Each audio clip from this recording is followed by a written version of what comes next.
And we're back, Bayang Garerista. Metro Manila Turf Club Incorporated as they lineup of races 7 racing lineup for May 24, 2024 Friday TGIF mga bossing ko. At syempre, bago ang lahat, ako po'y nagpapasalamat sa lahat ng mga sumusuporta at susuporta pa at mga subscribers ko at followers ko. Ako po'y nagpapasalamat sa inyo at lalo na sa mga maliliit na mananaya at syempre super saludo ako sa mga senior citizens Bayang Garerista. Maraming salamat po talaga sa lahat ng binibigay niyong suporta. Stay tuned lang po dito. At tayo'y makakaraos. Ito ang tip at giya at gabay at trace analysis ko para sa inyo mga bossing ko. At ngayon, excuse me po, susimulan ko na po itong pagtitip. Race 1. Dito sa race 1 mga bossing ko, 8 betting numbers. Dito sa karerang ito, alam naman natin di kalidad yung Giselle Princess sa pagmamayari ni Boss Oliver Maceda. Magaling tong kabayo na to mga bossing ko at hindi naman pwersado to at hindi naman alam ko pang stake race to pero magaling tong kabayo na to kaya siya ang nakukurso na daan ko dyan. Numero 5 Giselle Princess, nagagabayan ni O'Neil P. Cortez ang pagmamayari ni Boss Oliver Maceda. Ang tingin kong pwedeng sumigundo o magbigay ng magandang laban yung numero 7 na rin Golden Pepita na sasakyan naman ni Noel Lunar. 5-7 ako dyan sa race number 1 and good luck Bayang Garerista. At dumako naman po tayo dito sa race number 2. Rating base, sagad na grupo. Sagad na grupo to at syempre mga tumimbang. Andyan si Anti-Collector, Loyal Pan, Navy Cat, Sayaw Kikay, Jumbo, Ringabel at The Barrister.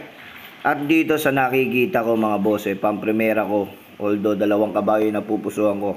Numero 5, Jumbo, nagagabayan ni Aremelios. At panigundo ko yung numero 3, Navy Cat. Siguro yung dalawa na yun, napakatibay na nun mga bossing ko. And good luck, Bayang Garerista. At tumako naman po tayo dito sa race number 3. Rating based handicapping system, 1200 meter race. Dito mga bossing ko, ang maglalaban dito syempre mga kabayo din, alangan namang aso. So dito sa nakikitaan ko sa karerang ito, medyo may kalamangan yung iba medyo may kaomentuhan at syempre maganda pinakita ni Chile at nakaraan, kayang talunin sila. At tignan natin, tatlo pili ko dito mga bossing ko. Pampremera ko walang iba. Nabili na pala to ni Boss Patrick. Uy, kaya naman pala nakaraan. Numero 4, Tugatog. Nagagabayan ni Pamboy Ponce. Panigundo ko yung numero 2, Chiller. Maganda tinakbo nito nakaraan. Pwedeng makasilat. At panersera ko yung numero 7, Batang Cabrera. Yan tatlo na yan, tingin ko malaki chance ang manalo. Bahala na po kayo magdagdag sa karerang iyan. Good luck po, Bayang Garerista. At dumako naman po tayo dito sa race number 4. Race number 4, Piracom rating base handicapping system 6 to 10 points. May 1200 meter race. Dito mga boss nakikitaan naman natin na sobrang baba although maganda tinakbo lahat. At syempre si October 14 dala ng katandaan na rin. At hindi ko nagustuhan yung last time na tinakbo niya. So dito tatlong kabayo pa rin na napupusuan ko. Pampremera ko maganda tinakbo nakaraan. Super ganda. Numero 2, Copycat. Nagagabayan ni Boji Henson. At panigundo ko dito, yung numero 5 na rin, October 14. At panersera ko, numero 6, Dugong Bughaw. Yan tatlo na yan, tingin ko napakababa na yan at matibay na po yan. Ito yung sinasabi ko, mas matibay pa sa relasyon nyo. At dumako naman po tayo dito sa race number 5. Sagad na grupo. 5 split placers. Ika nga sa mga tumitimbang. Ito na yon. Dito mga boss, 8 betting numbers. Sarap ng kape. Dito mga boss, medyo may kababaan kay Noir. Pero tingin ko sa karerang ito ay maladehado. Dito kasi nakikita ang long shot of the day ko, yung numero 6, Eyes on Sunrise. Yan yung nakikita kong long shot dito. Mailabas lang na maganda sa aparato to ay may kalalagyan sila dito. Kaya ito ang pili ko.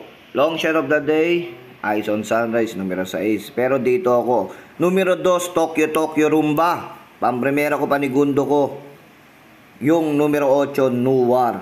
At syempre, panersera ko, yung numero 4, Queen Margot. At long shot of the day, walang iba, Eyes on Sunrise. Good luck po, bayang karerista.